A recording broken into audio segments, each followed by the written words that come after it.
with No Strings Attached by Randall Garrett. The United States submarine Ambitious Brill slid smoothly into her berth in the Brooklyn Navy Yard after far too many weeks at sea, as far as her crew were concerned. After all the necessary preliminaries had been waded through, the majority of that happy crew went ashore to enjoy a well-earned and long-anticipated leave in the depths of the brick-and-glass canyons of Gomorrah-on-the-Hudson. The trip had been uneventful, in so far as nothing really dangerous or exciting had happened. Nothing, indeed, that could even be called out of the way, except that there was more brass aboard than usual, and that the entire trip had been made underwater, with the exception of one surfacing for a careful position check, in order to make sure the ship's instruments gave the same position as the stars gave. They had. All was well. That is not to say that the crew of the Ambitious Brill were entirely satisfied in their own minds about certain questions that had been puzzling them. They weren't. But they knew better than to ask questions even among themselves. And they said nothing whatever when they got ashore. But even the novices among submarine crews know that while the nuclear-powered subs like George Washington, Patrick Henry, or Benjamin Franklin are perfectly capable of circumnavigating the globe without coming up for air, such performances are decidedly rare in a presumably diesel-electric vessel such as the USS Ambitious Brill. And those few members of the crew who had seen what went on in the battery room were the most secretive and the most puzzled of all. They, and they alone, knew that some of the cells of the big battery that drove the ship's electric motors had been removed to make room for a big steel-clad box hardly bigger than a footlocker, and that the rest of the battery hadn't been used at all. With no one aboard but the duty watch, and no one in the battery room at all, Captain Dean Lacey felt no compunction whatever in saying, as he gazed at the steel-clad sealed box, "What a battery!" The vessel's captain, Lieutenant Commander Newton Wayne, looked up from the box into the Pentagon representative's face. "Yes, sir, it is." His voice sounded as though his brain were trying to catch up with it and hadn't quite succeeded. "This certainly puts us well ahead of the Russians." Captain Lacey returned the look. "How right you are, Commander. This means we can convert every ship in the Navy in 1/10 the time we had figured." Then they both looked at the third man, a civilian. He nodded complacently. "And at 1/10 of the cost, gentlemen," he said mildly. "North American Carbide and Metals can provide these units cheaply and at a rate that will enable us to convert every ship in the Navy within the year." Captain Lacey shot a glance at Lieutenant Commander Wayne. "All this is strictly top secret, you understand?" "Yes, sir, I understand," said Wayne. "Very well." He looked back at the civilian. "Are we ready, Mr. Thorne?" "Any time you are, Captain," the civilian said. "Fine. You have your instructions, Commander. Carry on." "Aye, aye, sir," said Lieutenant Commander Wayne. A little less than an hour later, Captain Lacey and Mr. Thorne were in the dining room of one of the most exclusive clubs in New York. Most clubs in New York are labeled as exclusive because they exclude certain people who do not measure up to their standards of wealth. A man who makes less than, say, $100,000 a year would not even qualify for scrutiny by the executive committee. There is one club in Manhattan which reaches what is probably close to the limit on that kind of exclusiveness. Members must be white, Anglo-Saxon, Protestant Americans who can trace their ancestry as white Anglo-Saxon Protestant Americans back at least as far as the American Revolution without exception, and who are worth at least 10 millions, and who can show that the fortune came into the family at least 4 generations back. No others need apply. It is said that this club is not a very congenial one, because the two members hate each other. The club in which Lacey and Thorne ate their dinner is not of that sort. It is composed of military and naval officers and certain civilian career men in the United States government. These men are professionals. Not one of them would ever resign from government service. They are dedicated, heart, body, and soul, to the United States of America. The life, public and private, of every man jack of them is an open book to every other member. Of the 3 living men who have held, and the one who at present holds, the title of President of the United States, only one was a member of the club before he held that high office. As an exclusive club, they rank well above England's House of Peers, and just a shade below the College of Cardinals of the Roman Catholic Church. Captain Lacey was a member. Mr. Richard Thorne was not, but he was among those few who qualified to be invited as guests. The carefully guarded precincts of the club were among the very few in which these 2 men could talk openly and at ease. After the duck came the brandy, both men having declined dessert. And over the brandy, that ultra-rare 5-star Hennessy, which is procurable only by certain people and is believed by many not to exist at all, Captain Lacey finally asked the question that had been bothering him for so long. "Thorne," he said, "3 months ago that battery didn't exist. I know it, and you know it. Who was the genius who invented it?" Thorne smiled, and there was a subtle wryness in the smile.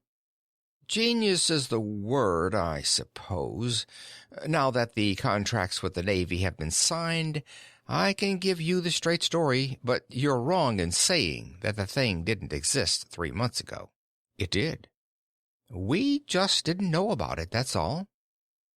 Lacey raised his bushy, iron-gray eyebrows. "Oh? And how did it come to the attention of North American Carbide and Metals?" Thorne puffed out his cheeks and blew out his breath softly before he began talking, as though he were composing his beginning sentences in his mind. Then he said, "The first I heard about it was 4 months ago. Considering what's happened since then, it seems a lot longer." He inhaled deeply from his brandy snifter before continuing. "As head of the development labs for NAC&M, I was asked to take part as a witness to a demonstration that had been arranged through some of the other officers of the company. It was to take place out on Salt Lake Flats, where there was no chance of hanky-panky. Richard Thorne, who held a Ph.D. from one of the finest technological colleges in the East, but who preferred to be addressed as Mr., was in a bad mood. He had flown all the way out to Salt Lake City after being given only a few hours' notice, and then had been bundled into a jeep furnished by the local sales office of NAC&M and scooted off to the blinding gray-white glare of the Salt Flats. It was hot, and it was much too sunshiny for Thorne, but he had made the arrangements for the test himself, so he couldn't argue or complain too loudly. He could only complain mildly to himself that the business office of the company which had made the final arrangements had, in his opinion, been a little too much in a hurry to get the thing over with. Thorne himself felt that the test could have at least waited until the weather cooled off. The only consolation he had was that, out here, the humidity was so low that he could stay fairly comfortable in spite of the heat as long as there was plenty of drinking water. He had made sure to bring plenty. The cavalcade of vehicles arrived at the appointed spot, umpteen miles from nowhere, and pulled up in a circle. Thorne climbed out wearily and saw the man who called himself Sorensen climb out of the second jeep. From the first time he had seen him, Thorne had tagged Sorensen as an angry old man. Not that he was really getting old. He was still somewhere on the brisk side of 50, but he wore a perpetual scowl on his face that looked as though it had been etched there by too many years of frustration, and his voice always seemed to have an acid edge to it, like that of an old man who had decided, after decades of observation, that all men are fools.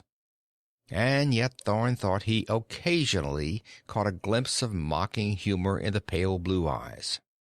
He was lean and rather tall, with white hair that still showed traces of blonde, and he looked as Scandinavian as his name sounded. His accent was pure Minnesotan American. As he climbed out of the jeep, Sorensen brought with him the Black Suitcase.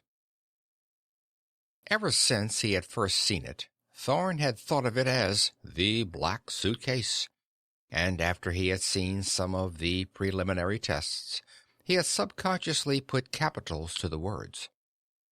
But Richard Thorn was no fool. Too many men had been suckered before, and he, Richard Thorn, did not intend to be another sucker, no matter how impressed he might be by the performance of an invention.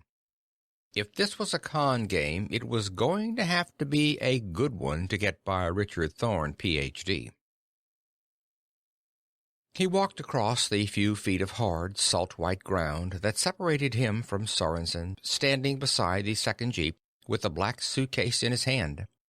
It was obvious to anyone who watched the way Sorensen handled the thing that it was heavy, 75 pounds or better. "Need any help?" Thorn asked, knowing what the answer would be. "Nope," Sorensen said. "I can handle it." The suitcase wasn't really black. It was a dark Cordovian brown, made even darker by long usage, which had added oily stains to the well-used leather. But Thorn thought of it as the Black Suitcase simply because it was the perfect example of the proverbial little black box, the box that did things. As a test question in an examination, the little black box performs a useful function. The examiner draws a symbolic electronic circuit. Somewhere in the circuit, instead of drawing the component that is supposed to be there, he draws a little black box. Then he defines the waveform, voltage, and amperage entering the circuit, and defines whatever is coming out. Question: what is in the little black box? Except in the simplest of cases, there is never an absolute answer. The question is counted as correct if the student puts into the little black box a component or sub-circuit which will produce the effect desired. The value of the answer depends on the simplicity and relative controllability of the component drawn in the place of the little black box. Sorensen's Black Suitcase was still a problem to Thorn. He couldn't quite figure out what was in it. "Hotter'n Billy Blue Blazes," Sorensen said as he put the Black Suitcase down on the gleaming white ground. He grinned a little, which dispelled for a moment his angry old man expression, and said, "You ready to go, Mr. Thorn?" "I'm ready any time you are," Thorn said grumpily. Sorensen looked at the NACNM scientist sideways. "You don't sound any happier than I am, Mr. Thorn." Thorn looked at him and thought he could see that flash of odd humor in his light blue eyes. Thorn exhaled a heavy breath. "I'm no happier than you are to be out in this heat. Let's get on with it." Sorensen's chuckle sounded so out of place that Thorn was almost startled. "You know the difference between you and me, Mr. Thorn?" Sorensen asked. He didn't wait for an answer. "You think this test is probably a waste of time. Me, on the other hand, I know it is." "Let's get on with it," Thorn repeated. It took 2 hours to set up the equipment, in spite of the fact that a lot of the circuits had been prefabricated before the caravan had come out from Salt Lake City. But Richard Thorn wanted to make certain that all his data was both correct and recorded. Sorensen had nothing to do but watch. He had no hand in setting up the equipment. He had brought the Black Suitcase, and that was all he was going to be allowed to do. From the top of the Black Suitcase projected two 1-inch copper electrodes 14 inches apart. The North American Carbide and Metals technicians set up the circuits that were connected to the electrodes without any help from Sorensen. But just before they started to work, Sorensen said, "There's just one thing I think you ought to warn those men about, Mr. Thorne." "What's that?" Thorne asked. "If any of 'em tries to open that suitcase, they're likely to get blown sky high, and I don't want 'em getting funny with me either." He had his hand in his trouser pocket, and Thorne was suddenly quite certain that the man was holding a revolver. He could see the outlines against the cloth. Thorne sighed. "Don't worry, Mr. Sorensen. We don't have any ulterior designs on your invention." He did not add that the investigators of NACNM had already assumed that anyone who was asking $1 million for an invention which was in effect a pig in a poke would be expected to take drastic methods to protect his gadget. But there would be no point in telling Sorensen that his protective efforts had already been anticipated, and that the technicians had already been warned against touching the Black Suitcase any more than necessary to connect the leads. Giving Sorensen that information might make him even more touchy. Thorne only hoped that the bomb, or whatever it was that Sorensen had put in the suitcase, was well built, properly fused, and provided with adequate safeties. When everything was set up, Sorensen walked over to his device and turned it on by shoving the blade of a heavy-duty switch into place. "Okay," he said. One of the technicians began flipping other switches, and a bank of ordinary incandescent light bulbs came on 4 at a time. Finally, there were 100 of them burning, each one a 100-watt bulb that glowed brightly but did not appear to be contributing much to the general brightness of the Utah sun. The technicians checked their recording voltmeters and ammeters and reported that, sure enough, some 10 kilowatts of power at a little less than 115 volts DC was coming from the Black Suitcase. Sorensen and Thorne sat in the tent which had been erected to ward off the sun's rays. They watched the lights shine. One of the technicians came in, wiping his forehead with a big blue bandana. "Well, there she goes. Mr. Sorensen, if that thing is dangerous, hadn't we better back off a little way from it?" "It isn't dangerous," Sorensen said. "Nothing's going to happen." The technician looked unhappy. "Then I don't see why we couldn't have tested the thing back in the shop. Would have been a lot easier there, to say nothing of more comfortable." Thorne lit a cigarette in silence. Sorensen nodded and said, "Yes, Mr. Siegel, it would have been." Siegel sat down on one of the camp stools and lit a cigarette. "Mr. Sorensen," he asked in all innocence, "have you got a patent on that battery?" The humorous glint returned to Sorensen's eyes as he said, "Nope, I didn't patent the battery in that suitcase. That's why I don't want anybody fooling around with it." "How come you don't patent it?" Siegel asked. "Nobody could steal it if you patented it." "Couldn't they?" Sorensen asked with a touch of acid in his voice. "Do you know anything about batteries, Mr. Siegel?" "A little. I'm not an expert on 'em or anything like that. I'm an electrician, but I know a little bit about 'em." Sorensen nodded. "Then you should know, Mr. Siegel, that battery making is an art, not a science. You don't stick a couple of electrodes into a solution of electrolyte and consider that your work is done. With the same two metals and the same electrolyte, you could make batteries that would run the gamut from terrible to excellent. Some of 'em maybe wouldn't hold a charge more than an hour, while others would have a shelf life, fully charged, of as much as a year. Batteries don't work according to theory. If they did, potassium chlorate would be a better depolarizer than manganese dioxide, instead of the other way around. What you get out of a voltaic cell depends on the composition and strength of the electrolyte. The kind of depolarizer used, the shape of the electrodes, the kind of surfaces they have, their arrangement and spacing, and 100 other little things. "I've heard that," Siegel said. Thorne smoked in silence. He had heard Sorensen's arguments before. Sorensen didn't mind discussing his battery in the abstract, but he was awfully close-mouthed when it came to talking about it in concrete terms. He would talk about batteries in general, but not about this battery in particular. Not that Thorne blamed him in the least. Sorensen was absolutely correct in his statements about the state-of-the-art of making voltaic cells. If Sorensen had something new, and Thorne was almost totally convinced that he did, then he was playing it smart by not trying to patent it.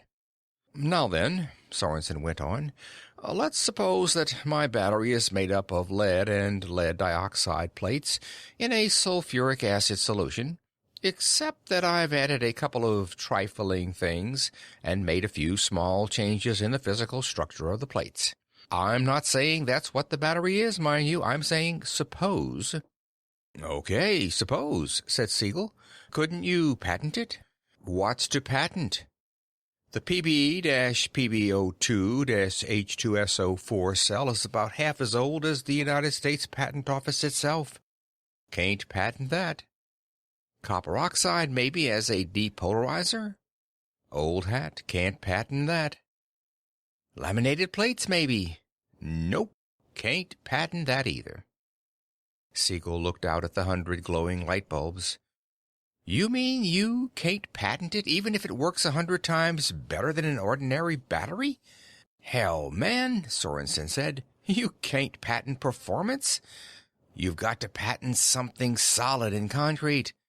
Oh, I'll grant that a top-notch patent attorney might be able to get me some kind of a patent on it, but I wouldn't trust it standing up in court if I had to try to squash an infringement. Besides, even if I had an iron-bound patent, what good would it do me? Ever hear of a patent pool?" "No," said Siegel. "What's a patent pool?" "I'll give you an example. If all the manufacturers of a single product get together and agree to form a patent pool, it means that if one company buys a patent, all of them can use it. Say the automobile companies have one. That means that if you invent a radical new design for an engine, one maybe that would save them millions of dollars, you'll be offered a few measly thousand for it. Why should they offer more? Where else are you going to sell it? If one company gets it, they all get it. There's no competition. And if you refuse to sell it at all, they just wait a few years until the patent runs out and use it for free. That may take a little time, but a big industry has plenty of time. They have a longer lifespan than human beings." "North American Carbide and Metals," said Thorne quietly, "is not a member of any patent pool, Mr. Sorensen." "I know," Sorensen said agreeably. "Battery patents are trickier than automobile machinery patents. That's why I'm doing this my way. I'm not selling the gadget as such. I'm selling results. For $1 million, tax paid, I will agree to show your company how to build a device that will turn out electric power at such and such a rate, and that will have so and so characteristics, just like it says in the contract you read. I guarantee that it can be made at the price I quote. That's all." He looked out at the bank of light bulbs. They were still burning. They kept burning. "They kept burning for 10 solid hours," said Thorne. Then he went out and shut off his battery. Captain Lacey was scowling. "That's damned funny," he muttered. "What is?" asked Thorne, wondering why the naval officer had interrupted his story. "What you're telling me, Lacey, I'll swear I've heard—" He stopped and snapped his fingers suddenly.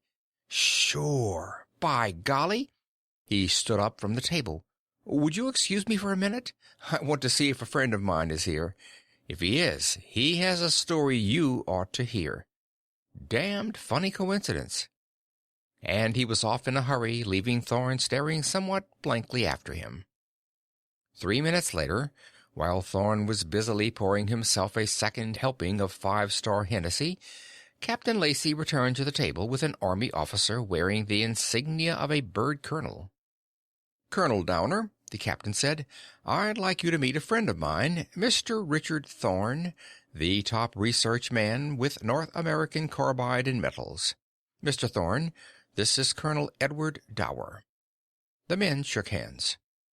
A third brandy snifter was brought, and a gentleman's potation was poured for the colonel. "Ed," said Captain Lacey as soon as his fellow officer had inhaled a goodly lungful of the heady fumes, "do you remember you were telling me a couple of years ago about the test you were in on out in the Mojave Desert?" Colonel Downer frowned. "Test? Something to do with cars?" "No, not that one. Something to do with a power supply." "Power supply. Oh," his frown faded and became a smile. "You mean the crackpot with his little suitcase?" Thorn looked startled, and Captain Lacey said, "That's the one." "Sure, I remember," said the colonel. "What about it?" "Oh, nothing," Lacey said with elaborate unconcern. "I just thought Mr. Thorn here might like to hear the story, that is, if it isn't classified." Colonel Dower chuckled. "Nothing classified about it. Just another crackpot inventor. Had a little suitcase that he claimed was a marvelous new power source. Wanted $1 million cash for it, tax-free, no strings attached, but he wouldn't show us what was in it. Not really very interesting." "Go ahead, Colonel," said Thorn. "I'm interested. Really I am." "Well, as I said, there's nothing much to it," the colonel said. "He showed us a lot of impressive-looking stuff in his laboratory, but it didn't mean a thing. He had this suitcase, as I told you. There were a couple of thick copper electrodes coming out of the side of it, and he claimed that they could be tapped for tremendous amounts of power. Well, we listened, and we watched his demonstrations in the lab. He ran some heavy-duty motors off of it, and a few other things like that. I don't remember what all." "And he wanted to sell it to you sight unseen?" Thorn asked. "That's right," said the colonel. "Well, actually, he wasn't trying to sell it to the army. As you know, we don't buy ideas. All we buy is hardware, the equipment itself or the components. But the company he was trying to sell his gadget to wanted me to take a look at it as an observer. I've had experience with that sort of thing, and they wanted my opinion." "I see," Thorn said. "What happened?" "Well," said the colonel, "we wanted him to give us a demonstration out in the Mojave Desert." "Out in the Mojave Desert?" the inventor asked. "Whatever for, Colonel Dower?" "We just want to make sure you haven't got any hidden power sources hooked up to that suitcase of yours. We know a place out in the Mojave where there aren't any power lines for miles. We'll pick the place." The inventor frowned at him out of pale blue eyes. "Look." He gestured at the suitcase sitting on the laboratory table. "You can see there's nothing faked about that." Colonel Dower shook his head. "You won't tell us what's in the suitcase. All we know is that it's supposed to produce power. From what? How? You won't tell us. Did you ever hear of the Keeley Motor?" "No. What was the Keeley Motor?" "Something along the lines of what you have here," the colonel said dryly, "except that Keeley at least had an explanation of where he was getting his power. Back around 1874, a man named John Keeley claimed he had invented a wonderful new power source. He called it a breakthrough in the field of perpetual motion, an undiscovered source of power, he said, controlled by harmony. He had a machine in his lab which would begin to turn a flywheel when he blew a chord on a harmonica. He would stop it by blowing a sour note. He claimed that this power was all around, but that it was easiest to get it out of water. He claimed that a pint of his charged water would run a train from Philadelphia to New York and back, and only cost 1/10 as much as coal. The inventor folded his arms across his chest and looked grimly at Colonel Dower. I see. Go on. Well, he got some wealthy men interested. A lot of them invested money, big money, in the Keeley Motor Company. Every so often he'd bring them down to his lab and show them what progress he was making, and then tell them how much more money he needed. He always got them to shell out, and he was living pretty high on the hog. He kept at it for years. Finally, in the late 90s, the Scientific America exposed the whole hoax. Keeley died, and his lab was given a thorough going-over. It turned out that all his marvelous machines were run by compressed air cleverly channeled through the floor and the legs of tables. I see, repeated the inventor, narrowing his eyes. And I suppose my invention is run by compressed air? I didn't say your invention was a phony, Colonel Dower said placatingly. I merely mentioned the Keeley Motor to show you why we want to test it out somewhere away from your laboratory. Are you willing to go? Any time you are, Colonel. A week or so later, they went out into the Mojave and set up the test. The suitcase, said the colonel, was connected up to 100-watt light bulbs. He let the thing run for 10 hours before he shut it off. He chuckled. He never would let us look into that suitcase. Naturally, we wouldn't buy a pig in a poke, as the saying goes. We told him that any time we could be allowed to look at his invention, we'd be glad to see him again. He left in a huff, and that was the last we saw of him. How do you explain, Thorne said carefully, the fact that his suitcase did run all those lights? The colonel chuckled again. Hell, we had that figured out. He just had a battery of some kind in his suitcase. No fancy gimmick for deriving power from perpetual motion or anything like that. Nope, just a battery, that's all. Captain Dean Lacey was grinning hugely. Thorne said, Tell me, Colonel, what was this fellow's name? Oh, I don't recall. Big blonde chap, had a Swedish name, or maybe a Norwegian. Sanderson? No, something like that, though. Sorensen? Thorne asked. That's it, Sorensen. Do you know him? We've done business with him, said Thorne dryly. He didn't palm his phony machine off on you, did he? The colonel asked with a light laugh. No, Thorne said. Nobody sold us a battery disguised as a perpetual motion device. Our relations with him have been quite profitable, thank you. I'd say you still ought to watch him, said Colonel Dower.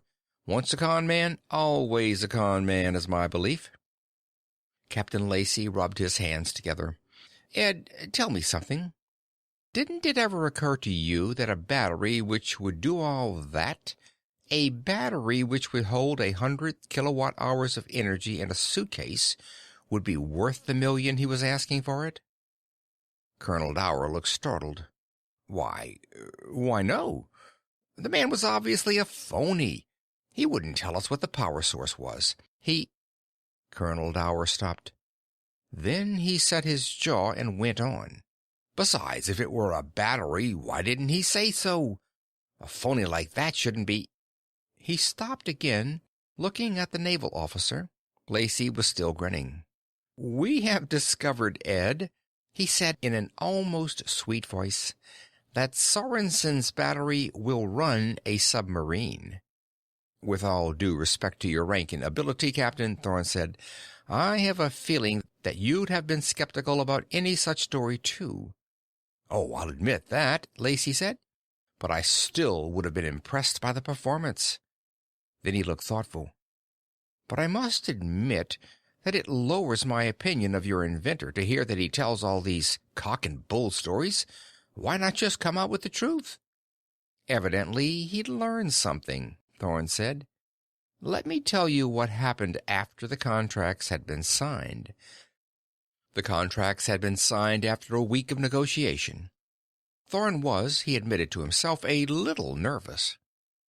As soon as he had seen the test out on Salt Flats, he had realized that Sorensen had developed a battery that was worth every cent he had asked for it.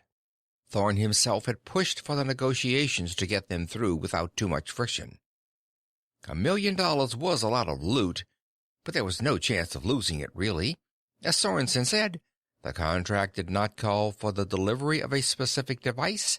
It called for a device that would produce specific results. If Sorensen's device didn't produce those results, or if they couldn't be duplicated by Thorn after having had the device explained to him, then the contract wasn't fulfilled, and the ambitious Mr. Sorensen wouldn't get any $1 million. Now the time had come to see what was inside that mysterious little black suitcase.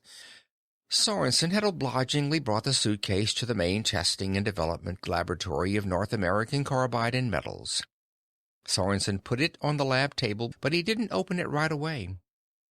"Now, I want you to understand, Mr. Thorn," he began, "that I myself don't exactly know how this thing works. That is, I don't completely understand what's going on inside there. I've built several of them, and I can show you how to build them, but that doesn't mean I understand them completely." "That's not unusual in battery work," Thorn said. "We don't completely understand what's going on in a lot of cells. As long as the thing works according to the specifications of the contract, we'll be satisfied." "All right, fine. But you're going to be surprised when you see what's in here." "I probably will. I've been expecting a surprise," Thorn said. What he got was a real surprise.